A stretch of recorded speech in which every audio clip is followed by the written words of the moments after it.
Hello दोस्तों। उस पिछले वीडियो में किसी कारणवश से ये टॉपिक छूट गया था जिसको मैं अभी पूरा कर दे रहा हूँ। राजहु काज अकाज न जान्यो। कहती हैं वो स्त्रियाँ कि राजा ने भी काज और अकाज नहीं जाना। राजा ने भी काज और अकाज नहीं जाना, अर्थात राजा ने भी काज और अकाज मतलब अच्छे बुरे को नहीं जाना और कह्यो तिय को उन्होंने वह काम किया जो उनकी पत्नी ने कहा था। जिन कान किए हैं, जिन्होंने उनके कान भरे थे, उन स्त्री की बात को इन्होंने राजा ने माना।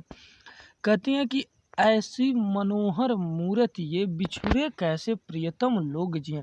कहते हैं कि इतना सुंदर रूप है इनका कि ये लोग मूर्ति के समान लग रहे हैं और इनसे बिछड़ करके कैसे प्रियतम लोग जिंदा हैं। प्रीतम का मतलब होता है यहाँ पे मतलब प्रेम करने वाले।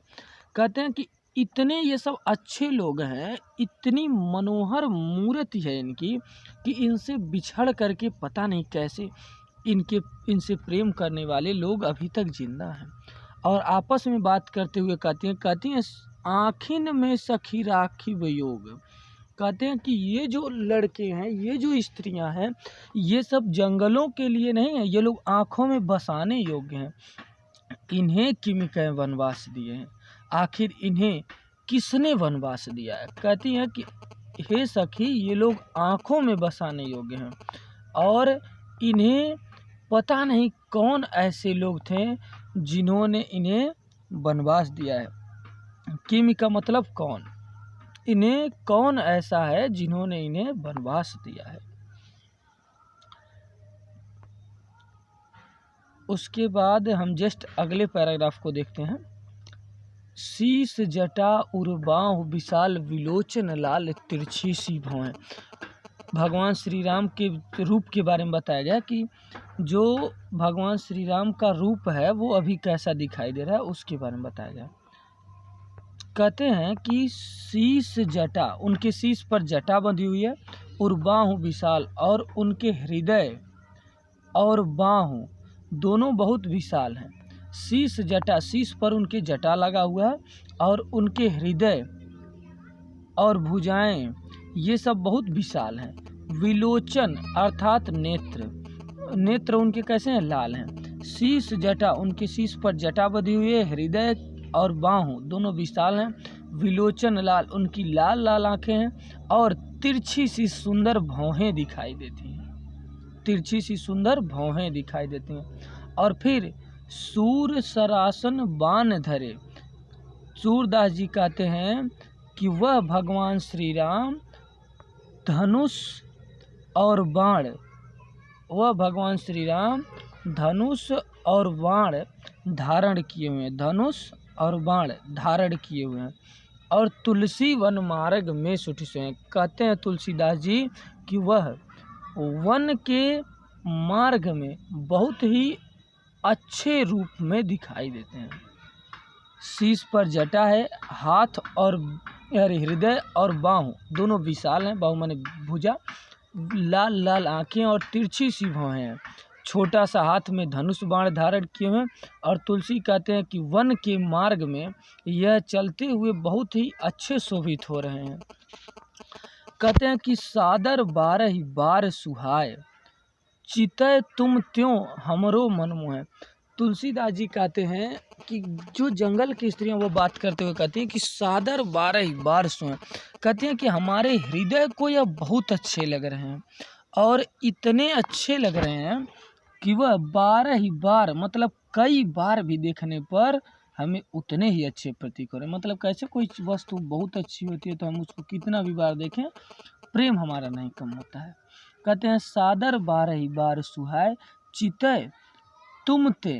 कहते हैं कि तुम्हारी तो बात ही छोड़ो, हमारे भी चितय तुम त्यों हमरो मन मोह। कहते हैं कि तुम्हारी ही बात नहीं, उसी प्रकार वह हमारे भी हृदय को मोहित कर लिए हैं। पूछती ग्राम वधू यशो।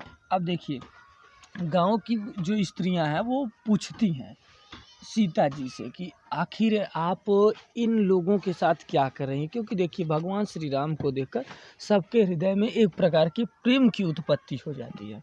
और इसीलिए वो औरतें गांव की सब पूछती हैं माता सीता से कि ये बताइए ये आपके हैं कौन और आप इनके साथ क्या कर रही हैं। कहती हैं कि पूछती ग्राम वधु, गांव की स्त्रियां सियसो, सीता जी से कहते हैं कि कहो सावरे से सखी रावरे को है। कहते हैं कि वो जो सांवरे से दिखाई देते हैं सखी रावरे को है। कहते हैं कि हे सखी वह आपके कौन है, वह जो सांवरे से दिखाई दे रहे हैं हे सखी वह आपके क्या लगते हैं। इसी के बारे में वो सारी स्त्रियां बात करें। फिर सुन सुंदर बैन सुधारस साने सयानी है जान की जानी भली, तिरछी करी नैन दिसैन तिने समुझाई कछु मुस्काई चले। तुलसी तहि अवसर सोहै सबे अवलोकन लोचन लाहु अली, अनुराग तड़ाग में भान उदय बिकसी मनु मंजुल कंज कली।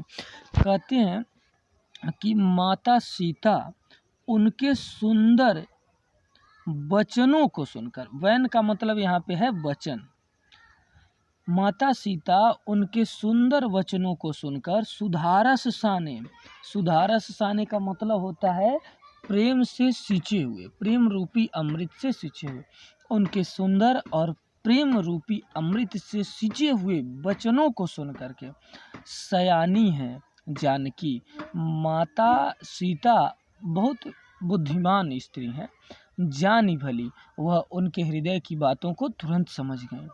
और उसके बाद वह क्या उत्तर देती हैं, वह तुरंत कहती हैं कि तिरछी करी नैन, वह अपनी आंखें तिरछा करते हुए, मतलब कि कैसे हम आंखों से अपने इशारा करते हैं उस पोजीशन में, तिरछी करी नैन, वह अपने नेत्रों को तिरछा करते हुए, देसैन तिने, उन्हें इशारा देते हुए, समुझाई कछु, कुछ समझा करके और मुस्कुराते हुए चली जाती हैं। अर्थात माता सीता इशारे के द्वारा बताती हैं कि हे स्त्रियों वह हमारे पति हैं। और इस स्थिति को देखकर तुलसी तहि अवसर सो हैं सब, तुलसी तहि अवसर सो हैं सब अवलोकन लोचन लाहु अली। उस समय इस तुलसीदास जी कहते हैं कि तेहि अवसर, तुलसीदास जी कहते हैं कि उस समय, तेहि अवसर, तुलसीदास जी कहते हैं कि उस समय सोहें सबे, सभी लोग बहुत ही शोभित हो रहे थे। अवलोकति, जब वो लोग भगवान श्री राम को देख रहे थे, लोचन लाहु अली, और उनके जो नेत्र थे वह ललचाए हुए थे, लाहु अली मतलब ललचाए हुए थे, उनकी ललचाई आंखें भगवान श्री राम को देख रही थी। और उस समय वो सभी लोग बहुत ही सुंदर प्रतीक हो रहे थे। अनुराग तड़ाग में भान उदय, तुलसीदास जी कहते हैं कि अनुराग रूपी तालाब में, अर्थात प्रेम रूपी तालाब में जैसे सूर्य के उगने पर बिगसी मनो मंजुल कंजकली, जैसे हृदय रूपी फूल, कंजकली का मतलब होता है हृदय रूपी कमल के फूल, हृदय रूपी मंजुल कमल, मानो मंजुल कंजकली, कहते हैं कि हृदय रूपी कमल के फूल बिगसे, विकसित हो गए हैं। ऐसा लग रहा है कि प्रेम रूपी तालाब में सूर्य उग गए हों और उन्हें देख करके सभी स्त्रियां प्रेम रूपी कमल के समान खिल गई हों। इसी के साथ ये वाला टॉपिक समाप्त होता है। धन्यवाद for watch the video, please subscribe our channel. Thank you, good bye.